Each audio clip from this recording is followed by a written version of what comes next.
Bonjour Monique Cugnot, vous avez été élue Miss Handy Grand Est cette année. Vous organisez cet après-midi une opération sensibilisation à l'adresse des enfants dans une école. Les préjugés, l'idée c'est qu'il faut les prendre le plus tôt possible, les briser le plus tôt possible. Bonjour, complètement. Il vaut mieux intervenir le plus rapidement possible pour s'intégrer dans une démarche civique et citoyenne, parce qu'on sait tous qu'un enfant, en fait, atteint l'âge, a un esprit critique à partir de 4 ans. Donc c'est vraiment Il faut travailler à partir de cet âge-là. Alors cette complètement. opération de sensibilisation va se dérouler cet après-midi à l'école de Méry-sur-Marne, c'est l'école de vos enfants.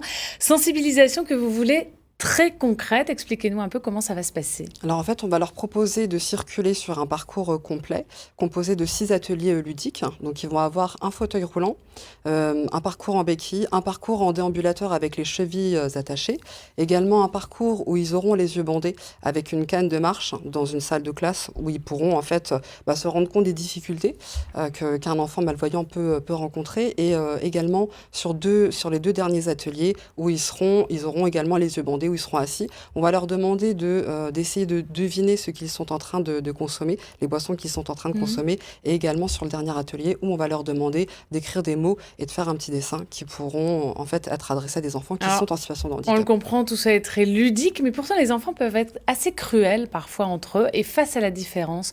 Pourquoi? Comment on explique ça?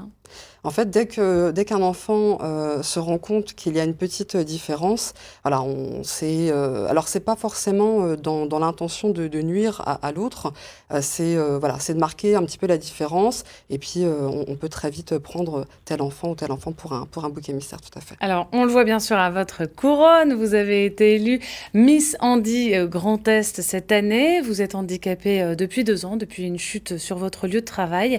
Pourquoi cette cause est-elle devenue un combat pour vous? C'est pour retrouver de la force, de l'entrain, l'envie de continuer? En fait, c'est pour démontrer que le handicap n'est pas et ne doit pas être une fatalité. Ça ne doit pas, en fait, nous bloquer, nous freiner sur la réalisation de nos rêves et de nos projets, même les plus fous. Et moi, il y a quelque chose que je dis très souvent sur les émissions, sur les radios sur lesquelles je passe. Nous ne sommes pas des handicapés, nous sommes des handicapables. Et nous sommes en mesure de mettre en place différentes choses. La preuve en est cet après-midi par rapport à d'autres actions que je vais également mettre en place. Qu'est-ce qui ne va pas dans le regard des autres sur le handicap? Qu'est-ce qui ne vous plaît pas? C'est ce côté discriminatoire. C'est aussi le fait que voilà, certaines pathologies, et notamment le handicap invisible dont je souffre. Je souffre de 2 pathologies, bon, un polyhandicap. En fait, ces maladies-là, elles sont vraiment méconnues du public, méconnues aussi de certains aussi spécialistes. Et voilà, c'est vraiment pour les enfants, pour toutes les personnes pardon, qui souffrent de handicap visible et non visible que je me bats pour leur apporter mon soutien et montrer que ce n'est pas parce qu'on est en situation de handicap qu'on ne peut pas briller. Comme votre couronne, et vous Tout le à dites fait, souvent. complètement. Merci beaucoup en tout cas d'être Merci à venu vous. nous en parler ce midi, opération sensibilisation dans une école cet après-midi. Merci.